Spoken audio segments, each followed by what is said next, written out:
AP skill development కేసులో ఆంధ్రప్రదేశ్ మాజీ ముఖ్యమంత్రి చంద్రబాబు అరెస్టవ్వటం, ఆయన్ని రాజమండ్రి సెంట్రల్ జైలుకి తరలించటం దేశవ్యాప్తంగా సంచలనం సృష్టించిన సంగతి మనకు తెలిసిందే. ఖైదీ నెంబర్ 7691 గా ఆయన జైలుకు వెళ్లాల్సి వచ్చింది.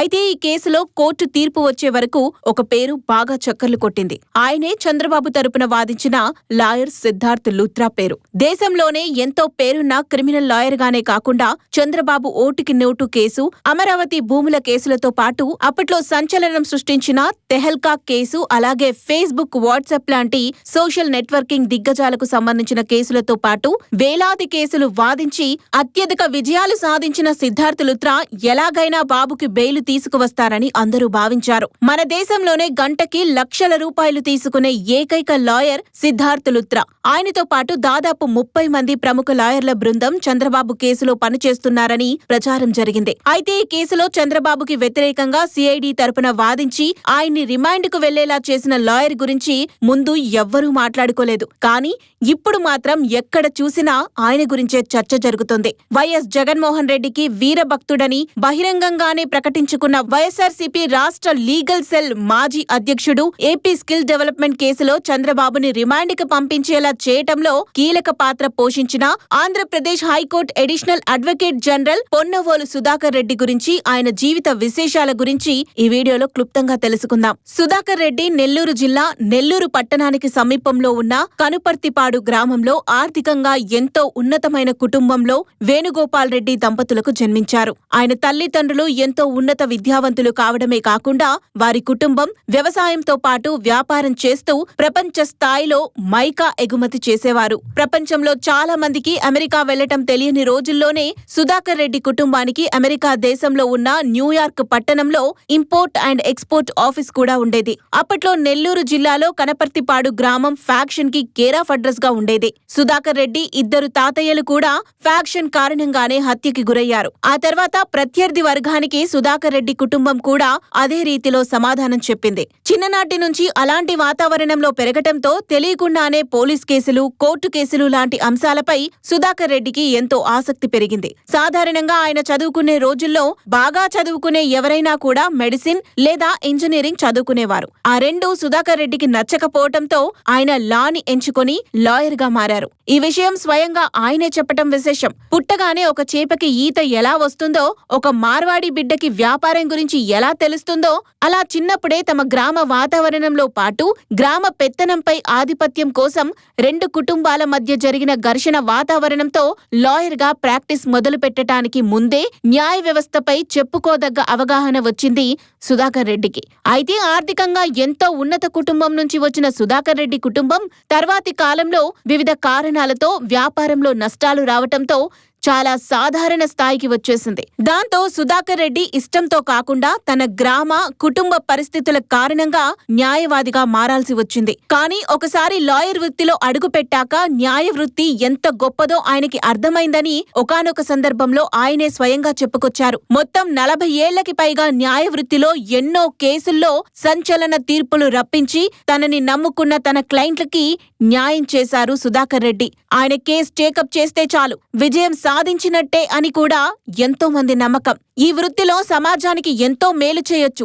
ఎన్నో సామాజిక అంశాల్లో తమ గొంతు వినిపించలేక బడుగు బలహీన వర్గాలకి సేవ చేయాలనుకునే వారికి ఇది గొప్ప మార్గమని చెబుతూ ఉంటారు సుధాకర్ రెడ్డి. ఇక తన అన్నయ్య అయిన మధుసూదన్ రెడ్డి ఆఫీస్లోనే తన కెరియర్ ని మొదలుపెట్టారు సుధాకర్ రెడ్డి. సుధాకర్ రెడ్డి అన్నయ్య మధుసూదన్ రెడ్డి క్రాస్ ఎగ్జామినేషన్ చేయటంలో నిపుణులు. ఇక సుధాకర్ రెడ్డి వాదించటంలో ఎంతో నైపుణ్యం కలవారు. దాంతో ఇద్దరూ కలిసి నెల్లూరు కోర్టులో ఎన్నో ఏళ్ల పాటు లెక్కలేనని కేసుల్లో విజయాలు సాధించారు. ప్రత్యేకించి క్రిమినల్ కేసుల్లో భాగంగా ఎన్నో హత్య కేసుల్లో కూడా వాదించి తమ క్లయింట్లకి న్యాయం చేయటానికి ప్రయత్నించేవారు. ఇక స్కిల్ డెవలప్మెంట్ స్కామ్ తో పాటు చంద్రబాబు ఓటుకి నోటు కేసు, అమరావతి భూముల స్కామ్, పరిటాల శ్రీరామ్ హత్యా ప్రయత్నం, వైఎస్ వివేకానంద హత్య కేసు లాంటి ఎన్నో సంచలన కేసులు వాదిస్తున్న సుధాకర్ రెడ్డి వైఎస్ జగన్మోహన్ రెడ్డికి వీరాభిమాని అని చెప్పాలి. మామూలు లాయర్ గా ఉన్న నన్ను అడిషనల్ అడ్వకేట్ జనరల్ గా చేసి ఉన్నత స్థాయిలో నిలబెట్టిన మహానుభావుడు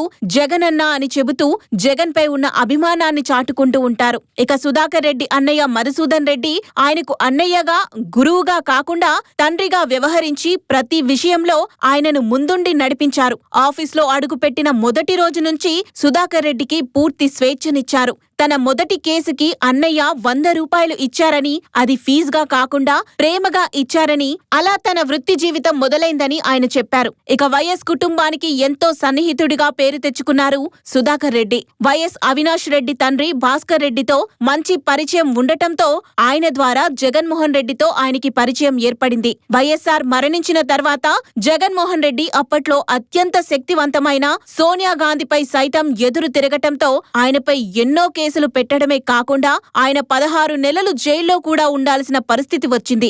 అలాంటి పరిస్థితుల్లో కూడా కష్టాలకి ఎదురు నిలిచి ధైర్యంగా పోరాడి ఇచ్చిన మాట కోసం నిలబడ్డ మగాడు, మనగాడు జగన్మోహన్ రెడ్డి అని, అది చూసే ఆయనంటే మరింత ఇష్టం పెరిగిందని చెబుతారు సుధాకర్ రెడ్డి. ఇక అంతటి జగన్ భక్తుడు కనుకే చంద్రబాబుకి ఎదురు నిలుస్తున్నారు సుధాకర్ రెడ్డి. కేసులు వాదించే సమయంలో కొన్నిసార్లు మోరల్ జస్టిస్, లీగల్ జస్టిస్ ఇలా ఏదైనా ప్రశ్నలు వస్తూ ఉంటాయని, కానీ నిజానికి ఎవరిది ఒప్పైనా తప్పైనా లీగల్ జస్టిస్ వైపే లాయర్ అనేవాడు నిలబడాల్సి వస్తుందని, మోరల్ జస్టిస్ విషయం దేవుడు చూసుకుంటాడని, నిజమేంటో తెలిసినా కూడా ఆధారాల మీదే కేసులు గెలవటం, ఓడిపోవటం జరుగుతుంది. కానీ శిక్ష పడ్డ ప్రతి ఒక్కరూ దోషి కాదు, శిక్ష పడకపోయినా ప్రతి ఒక్కరూ నిర్దోషి కూడా కాదని వ్యాఖ్యానించారు సుధాకర్ రెడ్డి. సుధాకర్ రెడ్డి 5 ఏళ్ల క్రితమే కనీసం 40 కోట్ల విలువ చేసే స్థలాన్ని వేలంలో ఎకరానికి కేవలం 22 లక్షల రూపాయలు చెప్పి 86 ఎకరాలు అమ్మేశారని వాదించారాయన.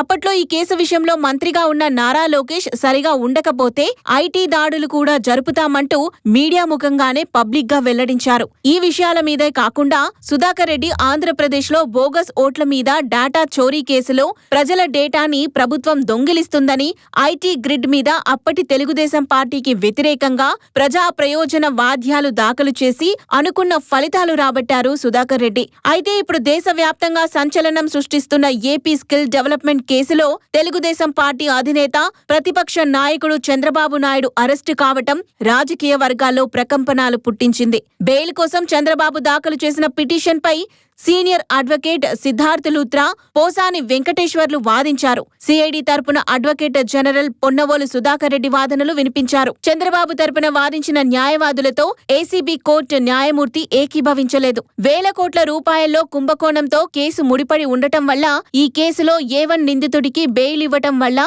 సాక్ష్యాధారాలను ప్రభావితం చేసే అవకాశం ఉందని ఆయన భావించారు. చంద్రబాబు దాఖలు చేసుకున్న దరఖాస్తులని కొట్టేశారు. 14 రోజుల పాటు రిమాండ్కి తరలిస్తూ తీర్పు జారీ చేశారు. అయితే ఈ కేసు విచారణ ముగిసినప్పటి నుంచి రాష్ట్ర వ్యాప్తంగా పొన్నవోలు సుధాకర్ రెడ్డి పేరు మారుమ్రోగిపోతుంది. చంద్రబాబు తరపున ఉన్న సిద్ధార్థ్ లూత్రా వంటి కొమ్ములు తిరిగిన అడ్వకేట్లకి సైతం చెమటలు పట్టేలా చేయగలిగారు. చంద్రబాబు అరెస్టు కావటంతో వైసీపీ నాయకులు పండగ చేసుకుంటూ ఉండగా, తెలుగుదేశం పార్టీ నాయకులు మాత్రం అన్యాయమంటూ నిరసన తెలుపుతున్నారు. వైసీపీ నాయకులు మీడియాతో మాట్లాడుతూ చంద్రబాబు మరెన్నో అవినీతి క్యాంపుల్లో ప్రధాన పాత్ర పోషించారని, ఇక నుంచి అవన్నీ కూడా బయటకు వస్తాయని, ఇది అంతం కాదని, ఆరంభం మాత్రమే అని వ్యాఖ్యానిస్తున్నారు. అయితే ఎంతో పేరున్న క్రిమినల్ లాయర్ సిద్ధార్థ్ లూత్రా చంద్రబాబు తరపున వాదిస్తే, ఆయనకు వ్యతిరేకంగా సిఐడి తరపున వాదించి చంద్రబాబు జైలుకు వెళ్లేలా చేసి సంచలనం సృష్టించిన సుధాకర్ రెడ్డి న్యాయవాదిగా ఎన్నో విజయాలు సాధించాలని కోరుకుంటూ